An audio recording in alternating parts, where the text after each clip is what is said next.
26/11 का नाम सुनते ही हमको मुंबई हमला याद आ जाता है, जो पाकिस्तान की एक नापाक हरकत की पहचान है।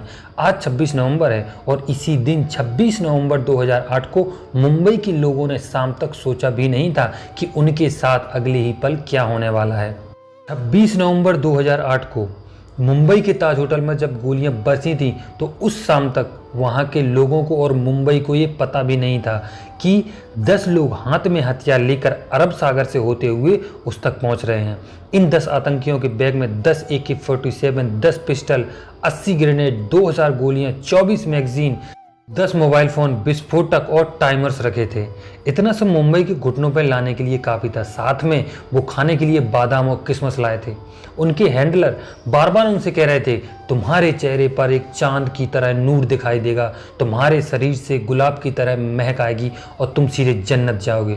आप लोगों को बता दूं कि आतंकवादी लोगों को मैनिपुलेट करने के लिए इसी तरह के भारी भारी शब्द यूज़ करते हैं। जन्नत, नूर, गुलाब, चांद, ऐसे तरह के कई सारे शब्द यूज करते हैं जिससे लोग डाइवर्ट हो जाते हैं और ऐसा कदम उठाने लगते हैं।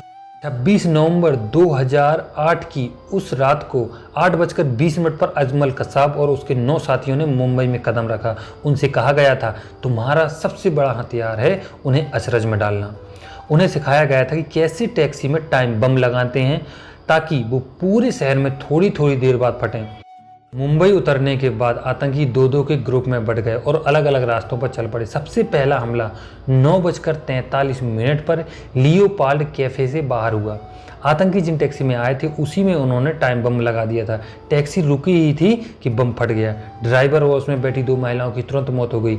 जब लोग वहां से भागे तो 2 आतंकियों ने सड़क से ही AK-47 से फायरिंग शुरू कर दी। इस हमले में 9 लोग मारे गए थे। पहले हमले के ठीक 2 मिनट बाद 9:45 पर मुंबई के छत्रपति शिवाजी टर्मिनल पर हमला हुआ। इसे 2 आतंकियों अजमल कसाब और इस्माइल खान ने अंजाम दिया था। कसाब लोगों पर गोलियां चला रहा था जबकि इस्माइल का काम वहां से भाग रहे लोगों को ग्रेनेड से मारना था। इस हमले में सबसे ज़्यादा 58 लोग मारे गए थे। उस रात किसी के लिए ना रुकने वाली मुंबई ठहर सी गई थी।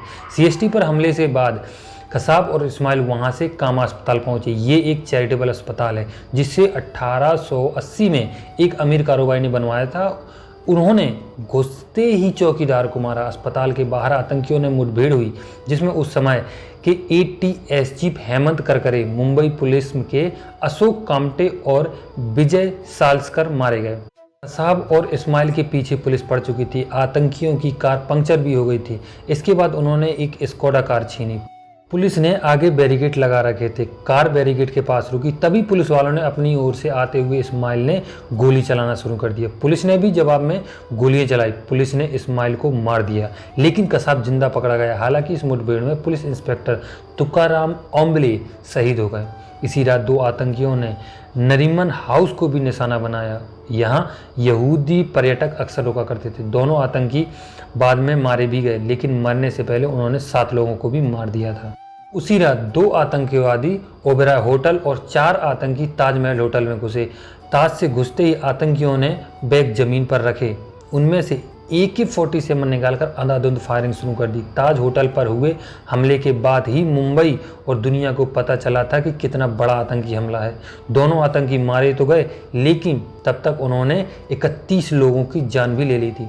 ओबेरॉय होटल में भी 2 आतंकी ढेर सारे गोला बारूद के साथ घुसे। बताया जाता है कि हमले के वक्त होटल में 350 लोग मौजूद थे। NSG के कमांडो ने दोनों आतंकियों को मार गिराया लेकिन तब तक 32 लोगों की जान जा चुकी थी। 26 नवंबर 2008 की वो रात एक काले सपने की तरह है जिसे हम भूलना भी चाहें तो नहीं भूलेंगे। 26 नवंबर की रात 9:43 से शुरू हुआ आतंक का तांडव 29 नवंबर की सुबह 7 बजे खत्म हुआ। मौत का ये तांडव 60 घंटे तक चला। इस हमले में 166 लोग मारे गए थे। 9 आतंकियों को एनकाउंटर में मार दिया गया था जबकि एकमात्र आतंकी अजमल कसाब जिंदा पकड़ा गया। कसाब को 31 नवंबर 2012 को फांसी दे दी गई थी।